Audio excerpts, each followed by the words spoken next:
उसका पाप नहीं लगता। क्रिया का न पुण्य होता है न पाप होता है। तो उस महापुरुष के कर्म जो है क्रिया की तरह हो जाते हैं। इसलिए तू युद्ध कर, तुझे न पाप लगेगा न पुण्य लगेगा, मार डाल तू सबको। भगवान ये कहना चाहते हैं। तो क्रिया तो ऐसे महापुरुष की यज्ञाचरता कर्म समग्रम प्रविलीयते, कर्मों का फल विलीन हो जाता है, इसलिए उसका कोई भी फल नहीं होता। और यज्ञार्थात कर्मणो अन्यत्र लोको एवं कर्म बंधना। और जो इसके अलावा जो कर्म होते हैं, तीसरे अध्याय में जो कहा था उसका पूरक श्लोक है, तो वो बंधन करने वाले। अन्यत्र कर्म जो है, इसके अलावा जो है, यज्ञ के अलावा दूसरे कर्म है, वो सारे के सारे बंधन करने वाले हैं। तो विलीन हो जाते हैं सारे के सारे कर्म। पूर्व श्लोक में भगवान ने बताया यज्ञ के लिए कर्म करने से संपूर्ण कर्म विलीन हो जाते हैं। साधकों की रुचि, विश्वास, योग्यता की भिन्नता के कारण साधन भी भिन्न भिन्न होते हैं। तो कोई कर्म योग में रुचि लेता है, कोई ज्ञान योग में रुचि लेता है, कोई भगवान का सहारा लेकर के भक्ति योग में रुचि लेता है। इसलिए तीनों का ये मुख्य श्लोक है। जो कर्मयोगी होता है उसके कर्म जो है विलीन हो जाते हैं। अब कर्मयोग में कर्म तो रह जाते हैं संसार के लिए, और योग अपने लिए रह जाता है, परमात्मा से जुड़ा हो जाता है। और ऐसी स्थिति जब हो जाती है, अब यहां से 24वें श्लोक से लेकर के 30वें श्लोक तक यज्ञों का वर्णन है। फिर उसका जीवन ही यज्ञ हो जाता है। वो सांस भी लेता है ना, तो वो भी यज्ञ, वो खाता है वो भी यज्ञ है। ब्रह्मार्पणम ब्रह्मार्हविर ब्रह्माग्नो ब्रह्मणाहुतम ब्रह्मेव तेन गंतव्यम ब्रह्म कर्म समाधिना। ब्रह्मार्पण, अर्पण कहते हैं जिससे आहुति दी जाती है। चम्मच है, घी चढ़ाते हो और हाथ से, तो हाथ भी अर्पण है और चम्मच भी अर्पण है। हवन में देख लो, ब्रह्मार्पणम ब्रह्मार्हविर, और जो हव्य है सामग्री वो भी ब्रह्म है। उसके लिए सब कुछ ब्रह्ममय हो जाता है। आग में पड़ के सामग्री नहीं रहती, आग ही हो जाती है। हाथ भी यह ब्रह्म है, चम्मच भी, श्रुवा कहते हैं, पहले होता श्रुवा, तो वो भी है। और सुरुक और सुरुक, और जिसमें घी रखा होता है कटोरी में, श्रुवा, तो वो काट के होते थे पहले, तो उसको एक को श्रुवा कहते थे, एक को सुरुक कहते थे। तो सुरुप भी ब्रह्म है, श्रुवा भी ब्रह्म है, हवि सामग्री वो भी ब्रह्म है। ब्रह्माग्नो और अग्नि, वो अग्नि भी ब्रह्म है। ब्रह्मणाहुतम, और जो आहूत किया गया है, आहुति देने की जो क्रिया है वो भी ब्रह्म है। ब्रह्मेव तेन गंतव्यम, और परिणति कहाँ होती है, सारा का सारा जा करके फिर क्या हो जाता है, सबका सब ब्रह्मेव, ब्रह्म ही हो जाता है। ब्रह्म कर्म समाधिना, और सारा का सारा कर्म ये प्राप्त करने योग्य जो ब्रह्म है वही ब्रह्म हो जाता है। सब ब्रह्म ही ब्रह्म है। भोजन भी, अब याहुत यज्ञ भी चल रहा है यहाँ पर। भोजन हवि, भोजन हवि है, सामग्री है। ब्रह्म, हाथ से खा रहे हो, हाथ भी ब्रह्म। भीतर जठराग्नि, वो भी अग्नि, अग्नि है ना भीतर, जठराग्नि। वहाँ हवन कुंड में दूसरी अग्नि है, जठराग्नि, ब्रह्म। तो ये भोजन करने का मंत्र भी है। ये हम तो यही पढ़वाते हैं। ब्रह्मार, अब यज्ञ कराते हैं आप लोगों का, तो ये श्लोक को पढ़ते हैं हम। ब्रह्मार्पणम ब्रह्मार्हविर ब्रह्माग्नो ब्रह्मणाहुतम ब्रह्मेव तेन गंतव्यम ब्रह्म कर्म समाधिना। सारे का सारा ब्रह्म ही ब्रह्म है। जो कुछ करते हो सब ब्रह्ममय हो जाता है। ये भेद खत्म हो जाता है। स्पष्ट हो गई बात? चलो आगे चलते हैं। अब आगे 12 तरह के यज्ञों का वर्णन है। गीता में 12 यज्ञों का वर्णन है। देवमेवा परे यज्ञम योगिना परिपासते ब्रह्माग्ना परे यज्ञम यज्ञोपजुह्यति। अब एक तो ये यज्ञ इस तरह से करते हैं, ब्रह्मार्पणम ब्रह्मा, सब कुछ समझ लेते हैं। और दूसरे योगी किस तरह से यज्ञ करते हैं उसका वर्णन करते हैं। अन्य योगी जन देव यानी भगवत अर्पण रूप यज्ञ ही का अनुष्ठान करते हैं दूसरे लोग भी। ब्रह्म रूप अग्नि में विचार रूप यज्ञ के द्वारा जीवात्मा रूप यज्ञ का हवन करते हैं। ये जो विचार का यज्ञ है, ज्ञान यज्ञ, अब यहाँ ज्ञान यज्ञ चल रहा है, ये विचार करने को तुम्हें विवश किया जा रहा है, तुम्हें प्रेरित किया जा रहा है, तुम्हें परामर्श दिया जा रहा है विचार करने का। इस विचार रूपी यज्ञ के द्वारा एक आहुति विचार की अपने चित्त चेतना में डाल रहे हो। तो कुछ योगी इस विचार की आहुति डालते रहते हैं। अन्य योगी, एक तो वो हो गए ब्रह्मार्पण ब्रह्मार्पण वाले, तो अन्य योगी इस तरह का ब्रह्म रूपी अग्नि में ही विचार रूपी आहुति डालते रहते हैं। तो आत्मा की परमात्मा में आहुति इस तरह से लग जाती है। चेतन का जड़ से तादात्म्य होने के कारण उसे जीवात्मा कहते हैं। जीवात्मा है नहीं हमारा, जो शुद्ध चैतन्य रूप है उसका नाम है आत्मा। जड़ से संबंध हमने बना लिया है, इसलिए उसकी संज्ञा क्या हो गई? जीवात्मा। तो जीवात्मा में आत्मा में फर्क ये है कि जीवात्मा वो है जिससे, एक बार वहां भी गांव में सत्संग में आई थी बात, जीवात्मा वो है जिसने जड़ से अपना संबंध मान लिया है नहीं, शरीर से मान लिया संबंध, मैं शरीर हूं। तो आत्मा की संज्ञा क्या हो गई? जीवात्मा। तो वो जो है, जो दूसरे योगी हैं, वो विचार रूपी यज्ञ के द्वारा जीवात्मा और आत्मा में जो भेद है उसको अलग कर देते हैं, यानी शुद्ध आत्म स्वरूप रह जाते हैं। ठीक है, इस तरह भी यज्ञ करते हैं। और दूसरे किस तरह करते हैं? श्रोत्रादीन इंद्रियाणि अन्ये संयम अग्नि सुजुयति शब्दादीन विषयान अन्य इंद्रिया अग्नि सुजुयति। अन्य योगी जन श्रोत्रादि यानी इंद्रियां, रूप रस शब्द स्पर्श, इनके जो अधिष्ठान है ये इंद्रियां, समस्त इंद्रियों का संयम रूपी अग्नियों में हवन करते हैं। इंद्रियों का हवन काय में? संयम रूपी आग में। इंद्रियां चंचल है, विषयों की तरफ भागती हैं, तो इनका नियंत्रण करके संयम रूपी अग्नि में हवन करते हैं। अब देखो, एक तरह का यज्ञ भी है। इंद्रियों को कहाँ डाल दिया ले जाकर के? स्वाहा करके संयम में, संयम रूपी अग्नि में। तो ये हवन हो गया। ये है, ये श्रोत्र इंद्रिय है, श्रोत्र। इदम श्रोत्रम इदम नमम करके संयम में डाल दिया। अब ये नाच गाना सुनने के लिए अब लालच नहीं होगी। आंख है, रूप देखना चाहती है, तो इदम मम करके संयम में इसको भी डाल दिया, स्वाहा। तो इंद्रियों का संयम रूपी अग्नि में हवन, इस तरह यज्ञ करते हैं बहुत से लोग। और दूसरे क्या करते हैं? शब्दादीन विषयान अन्य इंद्रियाग्नि सुजुयति। दूसरे इंद्रियों के जो विषय हैं, एक तो इंद्रियां हो गई, ठीक है, उनका कहाँ हो गया हवन? संयम में। अब इंद्रियों के जो विषय हैं, रूप रस शब्द गंध स्पर्श, उनका हवन कहाँ हुआ? इंद्रियों में। वो सारे विषय समझ में आया तो पूछना,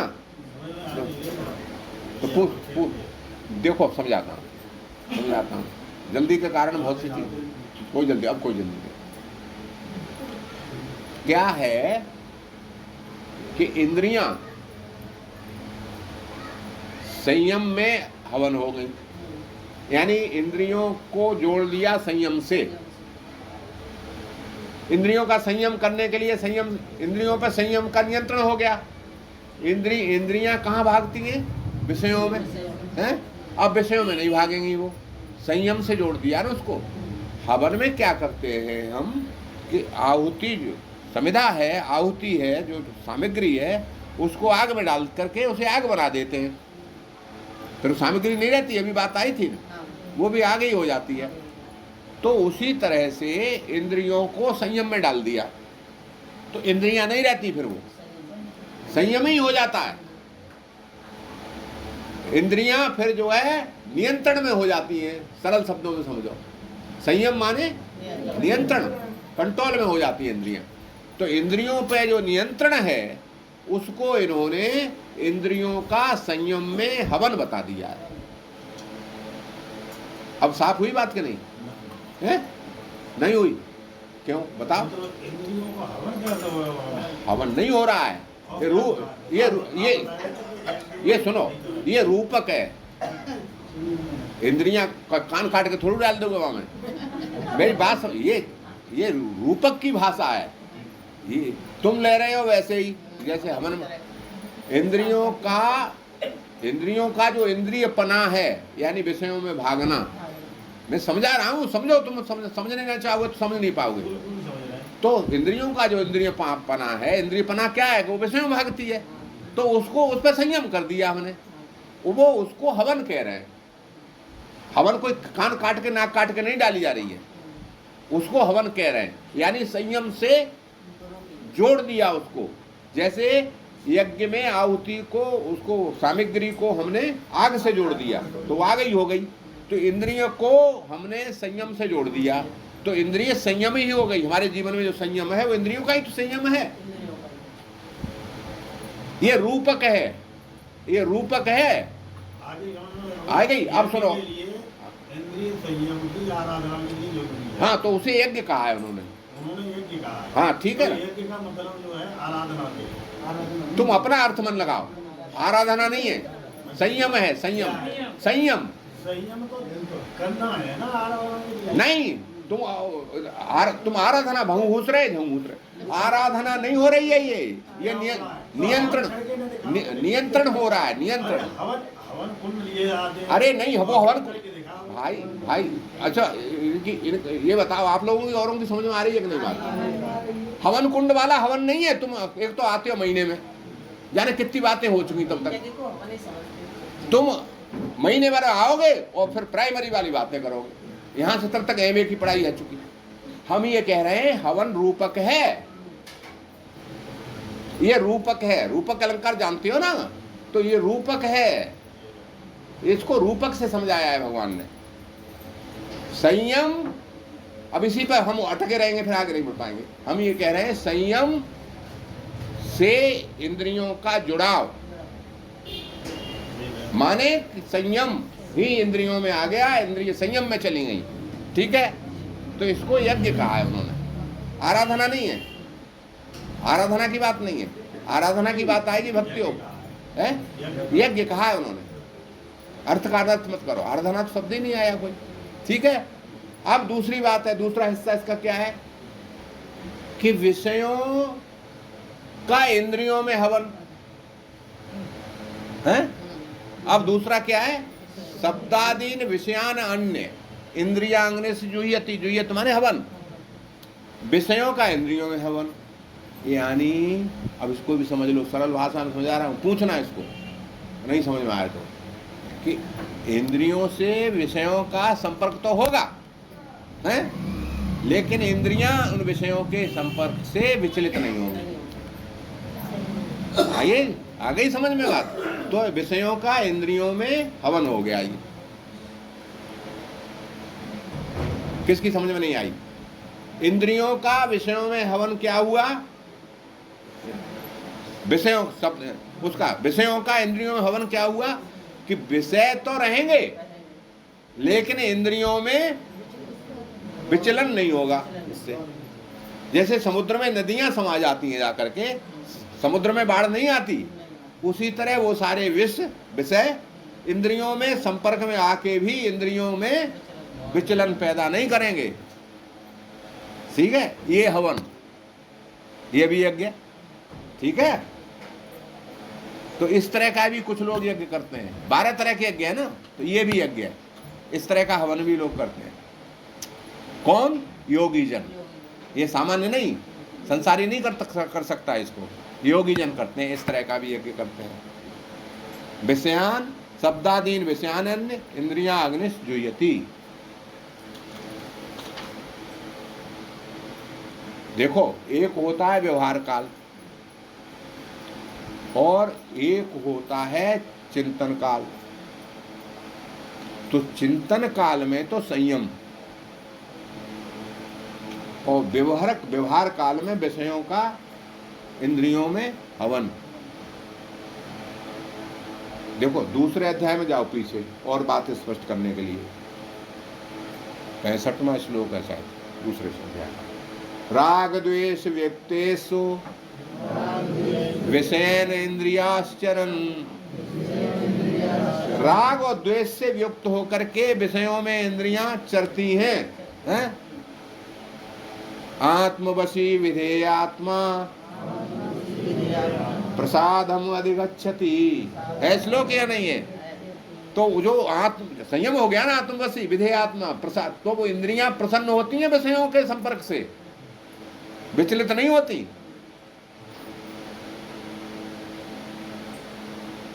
यानी आनंद तो आएगा प्रसन्नता का, लेकिन वो उसके रस के पीछे नहीं भागेंगी, बंधेंगी नहीं उससे।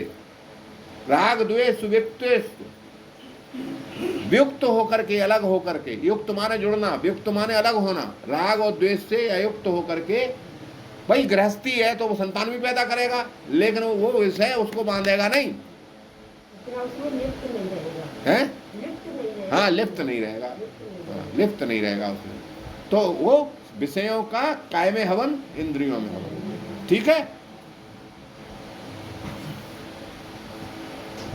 और एक श्लोक ले लो। तुम तो ठलुआ। सर्वाणि इंद्रियाणि कर्माणि प्राण कर्माणि चापरे आत्म संयम योगाग्नो जुह्यत ज्ञान दीपिते। अन्य योगी लोग क्या करते हैं, अब और योगी दूसरे क्या करते हैं, कितनी तरह से, 12 तरह से यज्ञ होते हैं। संपूर्ण इंद्रियों की क्रियाओं को और प्राणों की क्रियाओं को ज्ञान से प्रकाशित आत्म संयम योग रूपी अग्नि में हवन किया करते हैं। सारे कर्म कहाँ हवन कर दिए उनने ला करके, आत्म संयम में। आत्म यहाँ संबंध आत्मा का नहीं है, अंतःकरण का है, मन बुद्धि चित्त अहंकार। तो यहाँ सारे के सारे इंद्रियों की जितनी क्रियाएं हैं वो सारे के सारे अंतःकरण में विलीन हो गई। इसे कहते हैं रिवर्स एक्शन। विषय चले गए, इंद्रियों में विलीन हो गए, इंद्रियां विलीन हो गई संयम में अंतःकरण के। वो बात और स्पष्ट हो रही है आगे जाकर के। वो सारे के सारे, अब इसका मतलब विषयों का जो विषय है वो निर्विष होकर के अंदर चला गया, अमृत हो गया, वो प्रसादम अधिगच्छति, प्रसाद बन गया वो जाकर, प्रसन्नता बन गई। तो विषय तो नहीं मिटाए जा सकते, इंद्रियों को भी नष्ट नहीं, आंख कान फोड़ने थोड़े ही हैं, उनकी क्रिया इस तरह की कर लेनी है हवन के द्वारा, यज्ञ के द्वारा, कि उसका प्रभाव नहीं रहता, कोई निर्विष हो जाते हैं विषय सारे के सारे। आत्म संयम योगाग्नो जुह्यत ज्ञान दीप्ते। ज्ञान से दीपित होकर के, यानी चित्त की वृत्तियों के निरोध के द्वारा, ज्ञान के प्रकाश में, कि ये विषय सारे के सारे जो आ रहे हैं हमारे पास, इन विषयों से हमारा कोई संबंध नहीं है और ये बांधने वाले हैं। ज्ञान आ गया नहीं है, इनमें फंसेंगे तो बंध जाएंगे हम। तो सावधान हो करके उनको, उनके बंधन से सुरक्षित रहते हुए उन विषयों का सावधानी और संयम के साथ सेवन करना, ये ज्ञान दीपते, ज्ञान दीप, यानी ज्ञान की रोशनी में ज्ञान दीपते। सांप है कि रस्सी है, विषय है कि अमृत है। अभी तक हम क्या करते हैं, झुटपुटे में विषयों को अमृत समझ करके सेवन कर रहे हैं। तो मत, विषयों को अमृत समझ के सेवन कर रहे हैं अभी तक, लेकिन ज्ञान दीपते, अब ज्ञान का दीपक जल गया, अब तो साफ दिखाई दे रहा है, अरे भैया ये अमृत नहीं है, विषय विषय विषय है, विश्व ये विषय का। तो अब इसका सेवन इस तरह से नहीं करना है। तो वो इस तरह से भी आत्म संयम की योगाग्नि में अपनी इंद्रियों का और प्राणों का हवन करते हैं। प्राण कर्माण चापरे, प्राणों की क्रिया जो सांस प्रश्वास है ना, प्राणों की क्रिया, इसका हवन उसमें कर देते हैं। द्रव्यज्ञ तपोयज्ञ योग यज्ञास्तथा परे स्वाध्याय ज्ञान यज्ञाश्च इतया संसत व्रता। दूसरे कितने ही योगी ऐसे भी हैं जो संसत व्रता, तीक्ष्ण व्रत करने वाले हैं। तीक्ष्ण व्रत, कोई मौन साध लेता है, कोई ऐसे व्रत ले लेता है कि हम जो है अब कठिन वाले जो व्रत होते हैं, कब इतने दिन हम रसना का संयम करेंगे, कोई स्वाद नहीं लेंगे किसी से, कान का संयम करेंगे। तो तीक्ष्ण व्रत जो ले जाते हैं, कोई भी हमारे संसारी बात हमारे कान में नहीं आनी चाहिए। संस्कृत व्रता जो तीक्ष्ण व्रत हैं उनको लेने वाले ऐसे साधक हैं। तो द्रव्यज्ञ तपोयज्ञ, एक तो द्रव्यज्ञ, द्रव्यज्ञ में दान पुण्य, और जो हम प्रतिदिन यज्ञ करते हैं स्वाहा वाला, ये इसमें द्रव्य ही तो लगता है, धन भी लगता है, सामग्री भी लगती है। इसको क्या कहते हैं? द्रव्यज्ञ। द्रव्यज्ञ तपोयज्ञ। और तप यज्ञ वो है कि उसको करने में जो कठिनाइयाँ आती, जैसे सत्संग है, ये ज्ञान यज्ञ है, इसमें तुम्हें करने में कठिनाइयाँ आती हैं, घर की परिस्थितियाँ कुछ अनुकूल नहीं होती, उनमें भी आते हो, स्वास्थ्य अनुकूल नहीं होता, उसमें भी आते हो। तो वो कठिनाइयों को पार करके जो आते हो, वो सारा का सारा तप है, तपो यज्ञ। सुविधा है तुम्हें तब तो तुम कर ही लोगे, असुविधा है तब कर रहे हो तो उसको तप कहते हैं, उसके बाद भी कर रहे हो। तपो यज्ञ, योग यज्ञ, योग करने वाले यज्ञ, यानी योग की क्रिया जो जितनी है, कर्तव्य पालन, वो सारी के सारी अंतःकरण की समता जिससे आती है, ऐसी क्रिया, वो कौन से हो गए? योग यज्ञ। और स्वाध्याय ज्ञान यज्ञ, ये जो अभी हो रहा है, ये कौन सा हो रहा है हमारा यज्ञ? स्वाध्याय का और ज्ञान यज्ञ का। ये जा रहे, ये भी यज्ञ है। तो इस तरह के यज्ञ भी दूसरे योगी लन करते हैं। 2 श्लोक और ले लो। क्या बज गए? अभी 10 मिनट है ना, छोड़ दें? 30 तक है ना, 12 यज्ञ, 28 हो गए, 29, 30, 2 श्लोक रह गए। अपाने जुह्यति प्राणम प्राणे अपानम तथा परे प्राणपान गतिरुद्ध्वा प्राणायाम परायणा अपरे नियताहारा प्राणान प्राणेषु जुह्यति सर्वप्येते यज्ञविदो यज्ञ छपित कलमसा। दूसरे कितने ही ऐसे योगी हैं जो प्राणायाम के परायण हुए अपने प्राण को अपान में हवन करते हैं, और कुछ ऐसे हैं जो अपान को प्राण में हवन करते हैं, तथा कुछ ऐसे हैं और नियमित आहार करने वाले हैं, वो भी हैं, वो प्राणों को प्राणों में हवन करते हैं। तथा दूसरे ऐसे हैं जो इन सब यज्ञों को करने के बाद यज्ञ छपित कलमसा, अपने पापों को नष्ट कर लेते हैं, और उनको ही यज्ञविद मानना चाहिए, यज्ञ करने वाला मानना चाहिए।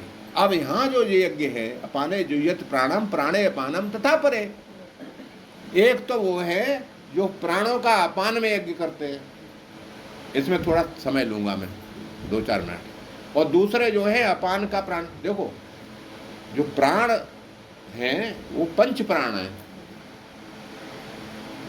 हृदय प्राणे गुदेयपाना समानो नाभिसंस्थिता उदाना कंठ देशस्यो व्यानः सर्व शरीरगः। आयुर्वेद में पढ़ा? याद है? याद नहीं है, ये तो आयुर्वेद भूल गए, सब कुछ भूल गए, जबकि हमने नौकरी करी एलोपैथी में, लेकिन हम भूले नहीं। हृदय प्राणे, हृदय प्राण का स्थान कहाँ है? हृदय, हृदय प्राण है। गुदे अपाना, और जो मल द्वार है वहाँ अपान का स्थान है, समझ लो इसको, गुदे अपाना। तो यहाँ बाकी के नहीं कर रहे हैं, बयान की और उसकी उदान की, इन दो की बातें आई है, तो दो को समझ लो। जो मल द्वार है वहाँ कौन सा प्राण रहता है? अपान। और जो हृदय है वहाँ रहता है प्राण। हम जो सांस प्रश्वास लेते हैं, ठीक है ना, जो, अच्छा वो तो जानते हो आप, पूरक, रेचक और कुंभक, प्राणायाम, प्राणायाम की बात हो रही है। पूरक क्या होता है? सांस को अंदर लेना, ठीक है। और रेचक क्या होता है? बाहर निकालना, ठीक है। और रोकना कुंभक, ठीक है। कुंभक दो तरह का होता है, एक बाह्य कुंभक, एक अंतर कुंभक। बाहर बाहर रोक लेते हैं, सांस को बाहर निकाल दिया, रोक दिया, ये क्या है? बाह्य कुंभक। और सांस को भीतर ले लिया और भीतर ही रोक दिया, ये अंतर कुंभक, ठीक है ना। अब इन चीज़ों को समझ में आ गया, अभी यज्ञ समझ में आ जाएगा आपको कि सांस ली हमने, ठीक है, तो जो हवा गई वो प्राण वायु जो हृदय में है उसको लेकर के, यानी पूरक लेकर के नीचे तक गई, कहाँ? अपान के पास, मल द्वार तक, ठीक है। तो ये प्राण का अपान में हवन हो गया, हवन हो गया। अब कुंभक कर दिया वहां जाकर के, अब कुंभक लगा दिया, तो प्राण का अपान में हवन यानी पूरक। अब रेचक, नीचे से बाहर थोड़ी देर रोका, रोकने के बाद फिर जो है बाहर निकाल दी हवा, तो नीचे अपान है ना, अपान आके प्राणम मिली हृदय में, और बाहर करके बाह्य कुंभक कर दिया। ये हो गया अपान का प्राण में हवन। क्लियर? नहीं आई समझ? दो है, एक प्राण है हृदय में और अपान है मल द्वार के में, ठीक है ना। तो यहां से सांस खींची तो पहले हृदय पे जाएगी ना, तो प्राण को साथ ले गई और नीचे तक गई, रोका हमने, कुंभक किया, तो कुंभक में पेट फूलता है ना, तो नीचे तक गई, तो वहां जाकर के मिली उससे जाके, काय से? अपान से। तो प्राण की आहुति हो गई अपान में, ठीक है ना। एक ये हवन हो गया, इसको कहते हैं पूरक। दूसरा हवन क्या है कि फिर जो रेचक किया, बाहर निकाली, तो अपान को लेकर के निकली भीतर से कार्बन डाइऑक्साइड, ठीक है ना, और आकर के बाहर प्राण को लेती हुई आई और बाहर जाकर के रोक दी। ये अपान का प्राण में हो गया, यानी बाहर प्राण है ना, बाहर प्राण इधर है ना, तो अपान आई और बाहर आकर के हमने बाह्य कुंभक कर दिया, तो ये हो गया अपान का प्राण में हवन। और पूरक किया तो क्या हो गया? प्राण का अपान में हवन। तो ये प्राणायाम जो है, जो प्राणायाम परायण योगी होते हैं, वो इस तरह की हवन किया करते हैं। ये भी रूपक है, अब उसमें कोई हवन कुंड थोड़ी लगा हुआ है, ये रूपक है, इस तरह का भी हवन करते हैं। दूसरे क्या करते हैं? अपरे नियताहारा, जो जितनी जीवन खाने के लिए नहीं जीते, जीने के लिए खाते हैं, नियताहार। युक्ताहार छठे अध्याय में आएगा, युक्ताहार विहारस्य, मतलब उनका आहार और विहार युक्त होता है, न ज्यादा होता है न कम होता है। खाने के लिए नहीं जीते, जीने के लिए खाते हैं केवल। तो नियताहार, जो नियताहार करने वाले हैं वो भी प्राणों का प्राण में हवन करते हैं, वो प्राणों का प्राण में करते हैं, यानी ऊपर हवा ली और वहीं के वहीं हृदय प्रदेश में ही रोक ली, वहीं वो हवन करते हैं। तो ये सारे के सारे भगवान श्री कृष्ण कह रहे हैं, सर्वे अप्येते यज्ञ विदो, ये सब यज्ञ को, विद माने जानने वाले हैं, ये सब यज्ञ को जानने वाले हैं। ये हो गए 12 यज्ञ। ये 12 तरह के यज्ञ करने वाले कौन है?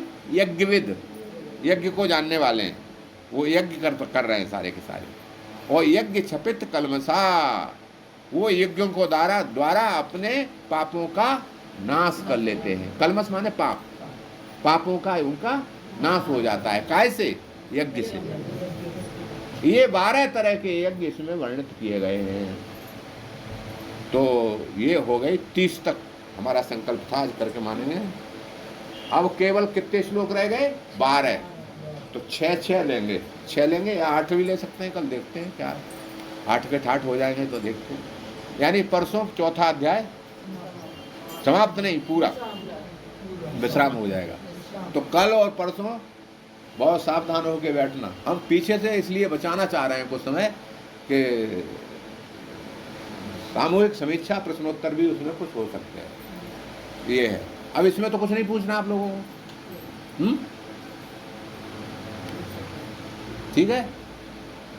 बोलो हरि शरणम हरि शरणम हरि शरणम हरि शरणम हरि शरणम हरि शरणम हरि शरणम हरि शरणम हरि